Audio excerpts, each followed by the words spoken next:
Au travail, vous étiez les meilleurs amis du monde, vous étiez hyper proches, et la personne se retrouve à prendre votre poste, à vous trahir, et vous en revenez pas. Il y a de quoi perdre toute confiance en la nature humaine. On va essayer d'y voir plus clair, c'est un sujet de carrière qui arrive très souvent. Et c'est une collègue ou un collègue avec qui il y a des super partages, avec qui vous vous sentez bien, ça peut même devenir une amie, un ami. Et en fait, en tant que haut potentiel, vous avez cette tendance à projeter votre lumière sur les autres et à voir chez l'autre votre propre pureté, votre propre éthique, votre propre morale. Vous projetez tout ça sur l'autre. Et vous ne voyez pas l'autre dans ses ambivalences.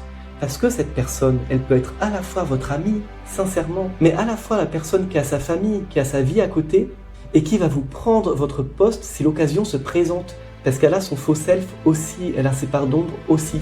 Et comme vous n'êtes pas assez incarné, comme vous défendez pas assez votre territoire parce que vous n'y voyez pas du sens, la personne va reprendre vos idées petit à petit, prendre votre poste, souvent elle se retrouve N+1 par rapport à vous, et là, vous allez tomber des nues, elle va se mettre à devenir harcelante. Et la relation va complètement vriller.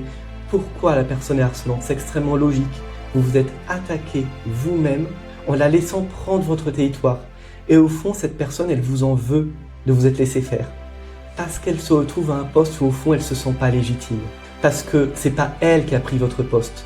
Si au moins c'était ça, si au moins il y avait une personne gagnante, c'est les injonctions de l'entourage qui l'ont poussé à prendre votre poste, le plus souvent. Elle vous en veut et c'est normal. Vous avez été sauveur, victime, persécuteur. C'est pour ça que, tout en conservant cette relation d'amitié ou cette proximité qui est extrêmement précieuse, ça manque dans l'humanité aujourd'hui. Le meilleur moyen de conserver cette amitié, c'est de défendre clairement votre territoire professionnel et de faire comprendre que si ce territoire est attaqué, il n'y aura que des perdants. C'est vraiment vous incarner dans la matière, défendre ce territoire. Et là, la personne va être dissuadée de vous prendre votre poste, ça va créer une juste distance et ça va permettre à cette amitié de continuer. Donc oui, l'amitié est possible au travail quand on est incarné, quand on comprend l'importance de s'incarner dans la réalité. L'ego, au sens positif du terme, dans la carrière, c'est extrêmement important. Ça met le cadre et ça protège psychologiquement tout le monde.